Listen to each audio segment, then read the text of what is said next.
Hi girls, I'm here to talk books. Okay, let's get into it. Okay, everyone's doing like the 10 before the end, and I have probably a lot more than 10, but I'm gonna go over the books that I brought with me from America to Ireland, and also the books I've gotten over the past few days because I've bought 3 since I've been here. Hi girls. Okay, we had to move into the other room. This is cray. Okay, one second, I need to take a thumbnail. Class is now in session. Okay, so let me go over a few things. The first thing is, I knew there was one book already I was gonna buy when I got over here, and that's female fantasy, and I just got it today. Some of these books I brought, and then some of them are my dad's. But let's just get into them, okay? I'll start with the books I brought. I actually have another one that is in the other room. It's the thriller that takes place by, oh my gosh, I'm having a mind blank.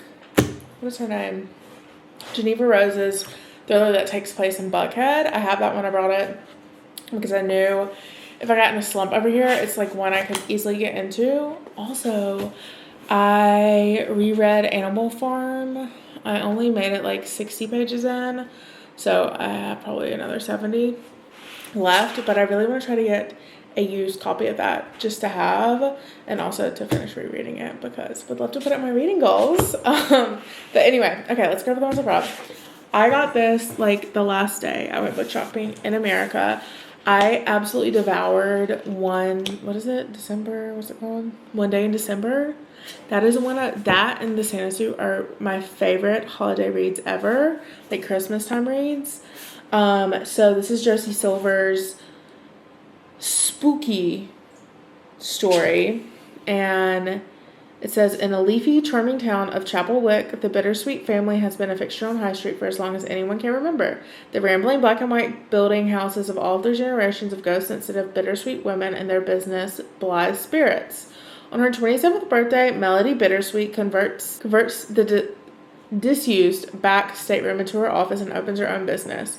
Unlike the rest of her family, she's not taking messages from ghosts. She's taking them out. Right away, the freshly minted girls' ghost-busting agency takes on its first case, a brand new old house that won't sell because of a trio of incompetent ghost brothers raise merry hell whenever prospective owners arrive to view it. It soon becomes clear that there's a heap of unfinished business between the Scarborough brothers, including murder, and Melody isn't the only one trying to unravel the mystery. Leo Dark, her rakish ex and business rival, is also on the case, along with a TV crew trailing him. To make matters worse, the sarcastic and skeptical and annoyingly good-looking local reporter Fletcher Gunn has his nose in the story as well. Sniffing out a way to publicly discredit the Bittersweets is his favorite assignment, and has absolutely nothing to do with his inability to resist Melody. With her business on the line, it's up to Melody to work out the brothers' issues, but can she protect her own susceptible heart from the Fletcher's charm? Does she even want to? So that sounds so good. I think it'll be like a quick read. It's only about 300 pages, and I absolutely love the cover art. I am curious what it looks like over here, and you already know I'm probably going to have to buy myself a One Day in December when Christmas rolls around, of the UK version of it. Anyway, coming up next, which both of these are on my 10 before the end. So I guess this is kind of a haul and 10 before the end. You guys have already seen this a million times. It's different this time. This actually doesn't release in the UK until the spring, which is crazy. Unless I like read that wrong. I've already read this like a million times. So I'm not going to go over it. But basically, used to be roommates. They get reconnected when their old landlord dies, and they have to try to get along for a certain amount of days to co-own this gorgeous brownstone in New York. So I'm very excited to read this. It is a little bit longer. It's about 420 pages. Aww. Anywho, so I'm very excited to read that one. That one is obviously another 10 before the end. Now on to new books. I'm going to go over like what my dad's bought so far and the one of the 3 that I'm going to read from his purchases. So he loves David Baldacci and he loves James Patterson. So he got this David Baldacci, and this is huge because my dad never buys books for himself. I'm so proud of him for actually like buying books he knows the library won't get, that he really wants to read. His life is short, and hello, books are an extraordinary investment also these are books that our library would be getting, so he can donate them to the library when he finishes them. Anyway, starting off, David Baldacci, Strangers in Time. I think this is a part of, is this a new series? I can't remember. Yeah, I think this is a part of a new David Baldacci series. I can't remember exactly.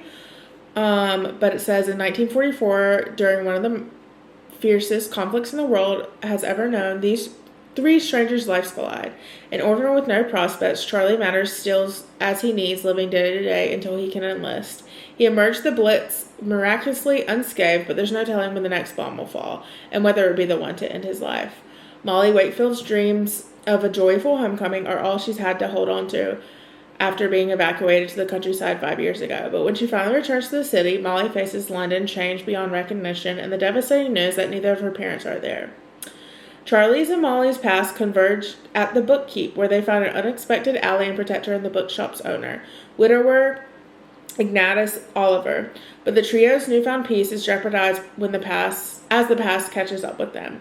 Can they help one another survive this turbulent time, or will they be ripped apart from the last remaining people they hold dear? Sounds amazing. You already know I love the cover art. Now I do know a little bit about this one. This is Michael Connelly. My dad loves Michael Connelly's writing. He loves The Lincoln Lawyer. He was stuck between getting this Michael Connelly book and another that he released earlier in the year, I believe. But this is basically another book in the series of The Lincoln Lawyer, if you've ever seen the TV show or movie. And it's fighting an AI case. So that's basically that my dad got and said that he could leave with me to read, or if I get to it this week, I'll read it. It's something I wanted as well. And he loves the series. It's the private series, and they have a bunch of different cities. He's read a few of them, but this one obviously is Dublin, and I'm in Dublin, so I want to read it while I'm in Dublin, and this is on my time before the end. It says, in an LA star-studded movie premiere descends into chaos when the shooter opens fire on the crowd. The culprit escapes and boards a plane to Dublin, Ireland. Jack Morgan, the head of the world's largest private detective agency, is at the premiere, and his partner Justine is badly wounded from the shooting. Following the gunman to Dublin, Jack soon realizes that this is much bigger than a single shooter. What Jack thought was a random act of violence was actually a targeted attempt on his life. To ensure the safety of those he loves most, Jack must find the person who is so intent on his downfall and eliminate them for once and for all. You already know. Okay, now to my books that I bought. So I wanted to have it for my library one day, and I actually am thinking about going ahead and just like sending this home with my parents, so I have it, but I have read like a few pages. I do want to kind of read it. It's not on my time before the end, but I'm sure I'll read it before my time's ever in Ireland. So that's basically that on that. Wild Atlantic Way is basically the western highway of Ireland that people take, like Cliffs of Moher's on it, Dingle Peninsula, Slayhead, Ring of Kerry. It's just everything on the west coast. So yeah, anywho, okay. Next, I have to say, I was actually a really big fantasy girl. Like, what's the dystopian? I loved The Maze Runner, which I never thought I would. That really got me into reading in high school. And I really enjoyed the books a lot. We had to read them for one of my senior year lit classes. And I'm not a huge fantasy person, but I've been seeing this everywhere, and my friends like keep recommending it, so I'm just going to blindly trust them. And I fell for this yesterday, like when we were shopping in Dunleary, so I got it. Now, did I want a hardcover version of it? I definitely did. And did I get distracted because I saw the latest like in the series and saw the gorgeous hardcover and was like, I want to own that, so maybe I should get invested. Maybe not, but it is on my time before the end. It is a YA fantasy series. The elites have possessed powers for decades, gifted them by the plague, while those born ordinary are just that, banished from the kingdom of Ilia and shunned from society. No one knows this better than Peyton Gray, an ordinary posing as a psychic to blend in with the elites. When she unsuspectingly saves one of Ilia's princes, Kai Azir, She's thrown into the purging trials, a brutal competition showcasing the elite's powers. If the trials and opponents within them don't kill her, the prince she's fighting feelings for will if he discovers what Peyton is. Completely ordinary. It is low-key giving like Hunger Games. So, excited. Okay, next. I actually have already started reading this.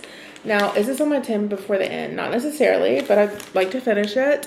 It's actually really interesting. So, if you're looking for a holiday read, Janice Hallett has a really good Christmas novella I read last year. I can't remember the name of it. I'm having a brain fart. But anyway, basically, this is her latest book. And what's interesting, I didn't realize, I mean, I saw, but I was like, oh, well, maybe it's just like part of it. But the entire thing is basically email, text, like WhatsApp, script, inquiries, like that's how the book is written. And it follows this town, and basically these owners who host trivia night every week disappear and no one knows what happens, and they're trying to divulge the secrets, and so you follow back in time, like through everything that happened and the exchanges between everyone from the different groups, people coming into town, people they don't know, that kind of stuff. And it's all through like text. So it's a really interesting concept I've never seen before. I've seen like books that use like script, like screenwriting type tactics to write the book, and I love those, but this is very different. And I'll be honest, it does have me pretty hooked into it. So anyway, first of all, okay, we need to go over bookstores in Ireland, but let me just finish my last tip for the end book I have in person. Oh, this is, I did forget my little I don't know how to say this, to be honest. I think it's Hodges Figgis.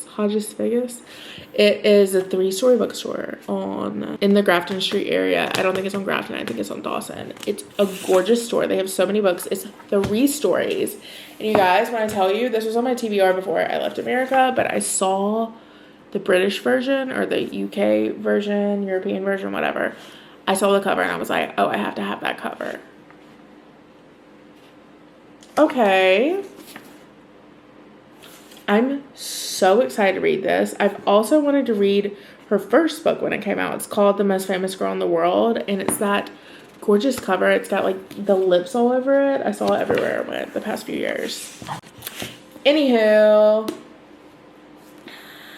I think I'm going to start this next. I'm finishing up a NetGalley book, and I'm going to talk about it in a few, and read you my like full synopsis and like review of it. But what I've taken away from this from the author and what she's posted is basically she wrote this for all the girls that are obsessed with romance novels. It says Junie is living in a fantasy. At least that's what people keep telling her. A copywriter by day and fanfic author, I don't know how you say that, by night. Junie continues to date and dump disappointing men in the search of happily ever after. But every potential suitor seems to have one flaw in common. They can't hold a candle to her book boyfriend, Reich. The protagonist of her favorite fantasy romance series, and notably a sexy merman, Reich is a symbol for the life Junie craves and the kind of relationship she deserves. So with a book always in her back pocket, why would she ever settle for less? But when Junie learns that Reich's character is based on someone the author knows in real life, she embarks on an epic quest to track him down, meet him in person, and determine once and for all if soulmates really do exist. Unfortunately, her brother's annoying best friend, who doesn't believe in love or happy endings, insists on hitching a ride. And like many great heroes' journeys, it doesn't take long for the trials and tribulation to begin. As Junie fights her way towards her love interest using the skills she acquired through reading, she'll learn an important lesson. You can pursue a fantasy, but you can't always write your own plot. It says Junie is living in a fantasy. At least that's what people keep telling her. A copywriter by day and fanfic author, I don't know how you say that, by night. Junie continues to date and dump disappointing men in the search of happily ever after. But every potential suitor seems to have one flaw in common. They can't hold a candle to her book boyfriend, Reich. The protagonist of her favorite fantasy romance series, and notably a sexy merman, Reich. And I'm also going to go over my books I read in October. I have been in not a slump. I've just been so busy and haven't prioritized reading as much as I was. So we're going to go over it. Okay, in action, we are starting over, okay? Hi. It's a little bit later. I've done some reading. And well, I guess I really haven't done that much reading.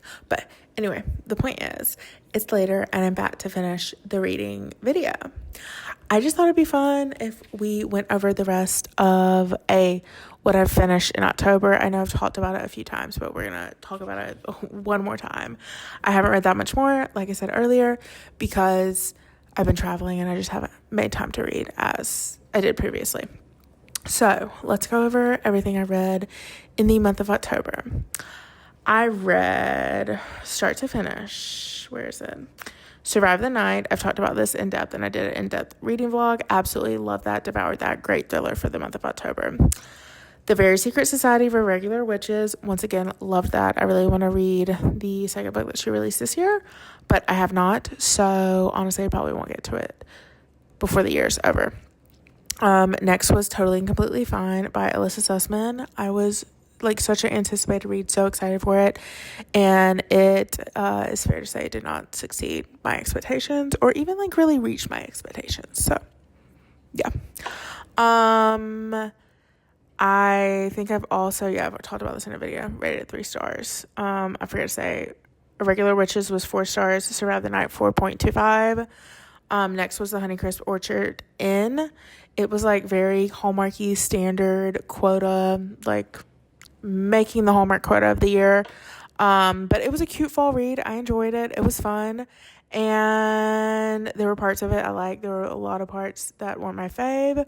But overall, it's a pretty solid read. I gave it a 3.25. Okay. Next is, actually the next 2 are NetGalley. So thank you, NetGalley, so much for sending me both of these copies. The first one was The Primrose Murder Society by Stacy, Hackney. I actually thoroughly enjoyed this one. It comes out in April, I believe. It's either March or April, and I'll put it on the date. I'll put it on the screen because I can't remember. I really enjoyed it. It's kind of like Only Murders in the Building-ish. And it was a cute, fun thriller, murder, mystery read. Lastly, and it's actually the pub day today that I'm filming this, is Never Over by Clare Gilmore. And I will be honest, I saw Haley Pham talk about this in her Book of the Month book festival. Also, so jelly. That is goals. I want to go as a brand trip with Book of the Month. Also, love Book of the Month. Anyway, the point is, I saw her talk about this book when she was there, because it was an October choice of Book of the Month. And I saw this cover and I was like, oh, I'm obsessed. And then I read the title and the info and I was like, sign me up. This is so me. If you know me, you know I'm a Silver Spring girlies till I die. And one thing, no one says it better than Lenny Kravitz. It ain't over till it's over. You know what I mean? And so that's one thing you need to know about me. Anyway, I saw this title. I saw the info and the cover and I was like, oh, I really want to read that. And then I randomly just I didn't think I'd get picked, but I added it in NetGalley to request to read it and I got chosen for it. So I read it. Absolutely going to be a lot easier if I just read my review because you guys know how I love to ramble. Oh, will I be able to do that? Let me think. If you were like me and you were looking for a yearn, when I tell you Liam Bishop is my new favorite book boyfriend of the year of the moment, shall I say? Yeah, obsessed to say the least. Oh no, I just want to read the review. Okay, like I said, I don't know where I left off. We had to take a little break, but Liam Bishop, new book boyfriend, obsessed. This was the first book. I've been trying to read romance again, and this was the first book that drug me in, right? From the beginning, the banter, the story. Let me just read my review, and then I'll add. I rated it 4.25 out of 5 stars. Okay, just make sure they're still going. Thank you so much to NetGalley and St. Martin's Press for the art. The second I saw this book and its gorgeous cover, I knew I'd fall in love, and I was right. This is my first book by Clare Gilmore, and now I can't wait to dive into her other novels. I'm so excited. Never Ever is the first romance in a long time that had me hooked from the very beginning. Liam Bishop, The Man You Are. From page 1, I knew I was going to love this story. The chemistry, the banter, and the seamless weaving of past and present timelines were perfection. It was so refreshing to read a love story that didn't rely on the overused miscommunication trope. Paige at 25 is chasing her big break in the songwriting industry. Just when she thinks she's close, she's told her music lacks emotion and depth. Determined to prove herself, she digs into the memory she's tried to bury. Liam Bishop, her ex-boyfriend she hasn't spoken to in 4 years. Desperate for inspiration, she makes a bold move. She asks him to break her heart again. Liam Bishop quickly became my favorite book boyfriend of the year. The story's summer vibes immediately reminded me of my favorite summer love song, Springsteen. Clare Gilmore nailed the dual timeline storytelling. It's full of heart, hurt, and the kind of emotional depth that makes their second chance feel truly earned. I wish I could read this for the first time again. Literally loved it. Literally loved it. Okay? So definitely go check this out. Go check that out. Go read that. And now we're going to get into my 10 before the end, aka just some books that are on my TBR that I want to read. Also, I'm going to pull up my Kindle because I do have a few Kindle. I did download, because I didn't know these were on Kindle Unlimited. I've never read Hannah Grace. I don't know if I'm going to like it, but Holiday Ever After was on Kindle Unlimited. It came out a couple weeks ago. So I guess technically that's one. I'm going to read the novella, My December Darling. It looks familiar, but I don't remember if I read it last year or not. Who knows? I also have Haughty Romance on the queue. I don't think I ever read that, but it's an Irish author, so I would love to read that. There's so many good fall books, though, on Kindle Unlimited, so definitely don't sleep on that. We went over my physical copies. I did realize I have one more Folly book, but I've talked about it in another video, so we don't need to waste time talking about that. But let's just go ahead and go over some of them. So the other day in the bookstore, I saw this book, and I knew it looked familiar, or the title and the story sounded familiar. And it was because I'm obsessed with the US cover. It is giving like Tiffany's, but also obsessed with the UK cover. Oops. Can you guys see?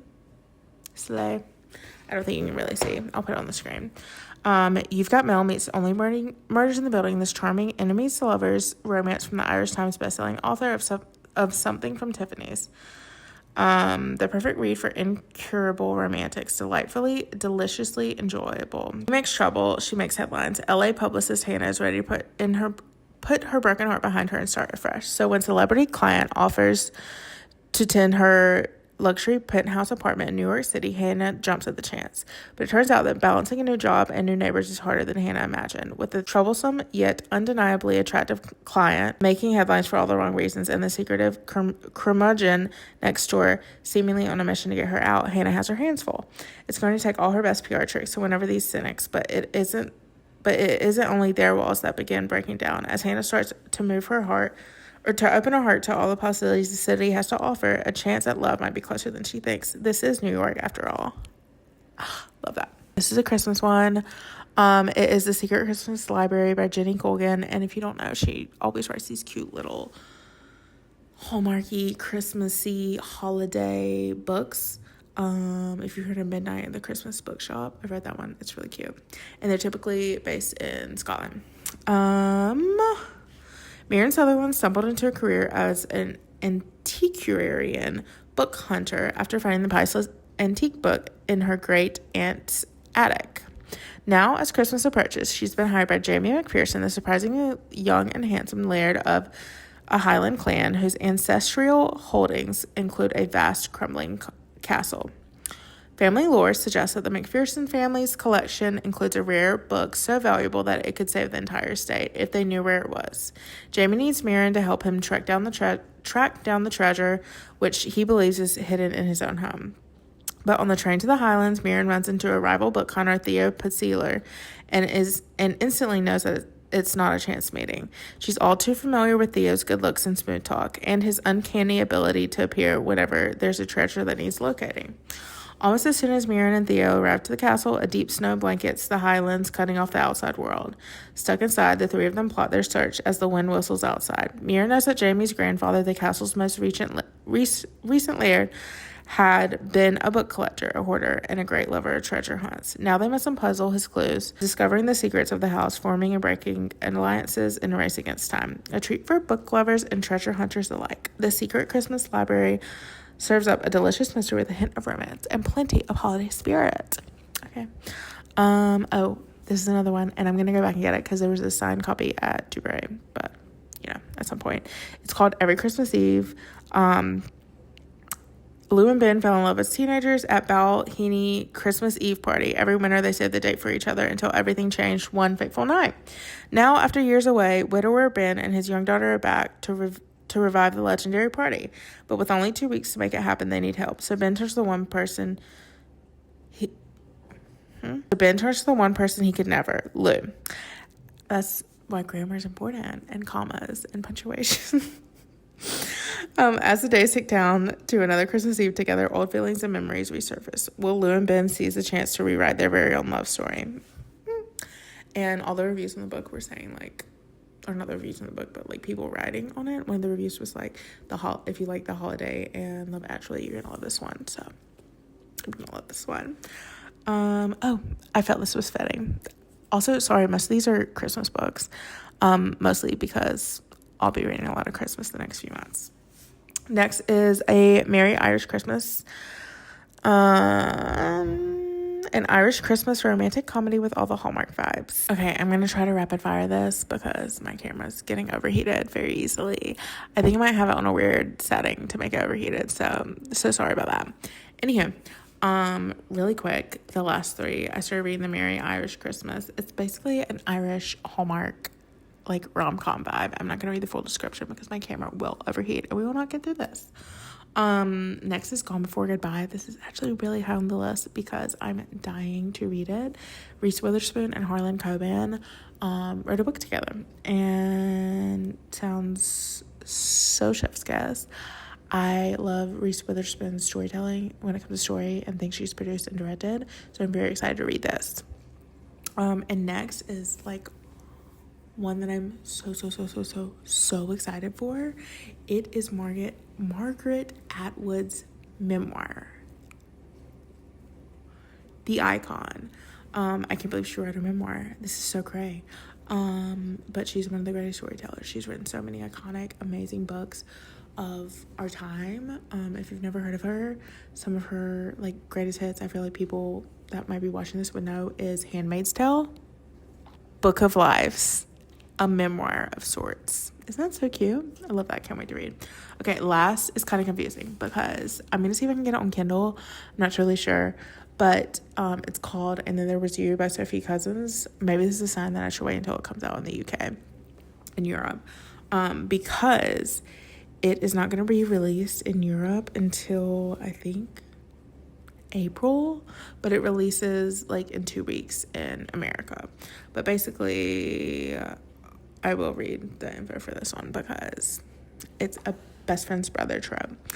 Chloe is sick of dating. Since her breakup, she can't find what she's looking for, and she's no longer sure if she even knows. But when she's invited to a university reunion, she knows one thing: she can't turn up alone, especially not with her career going nowhere despite her best attempts, and especially not when her former best friend Sean will be there, the man she turned down years ago, who is now a successful movie producer in LA. On another bad day, and hiding in the toilets, Chloe meets an older woman who hands her card for a dating agency called Perfect Partners. With nothing to lose and days till the reunion, Chloe decides to give it a go. And then she meets Rob. He's absolutely made for her. He's everything she's looking for. He's utterly perfect, isn't he? Chloe realizes that it's time to put love to the test again. But what do you do when your head says one thing and your heart says another? So maybe it's not a best first brother trope. I'm thinking of something else. Okay, camera's overheated. Let me look. I think that's basically it. It's crazy. Oh, yeah. Another two that I definitely probably won't finish by the end of the year, but I do want to read, is Bookish, How Reading Shapes Our Lives. It's by Lucy. I can't really read my own handwriting, but I'll put a picture on the screen because I saw it in person. It just seems like a really interesting book to read. Would love to read that. And then also, it's been on my list all year, but it is called Be Ready When the Luck Happens. It's by Ina Garten. I think everyone knows it. It's that iconic picture of her. And yeah, that's basically it. and then obviously all the ones that we've already gone over. So that's gonna be about like 20 books before the end, but TBD, just total TBD about that. Okay guys, I hope you guys enjoyed. I just wanted to do like a sit down, like cozy, like let's chat about everything that's going on reading wise and the book haul and everything that's on my TBR for the rest of the year. So I hope you guys enjoyed it. I love you guys so much, and I'll see you so very soon.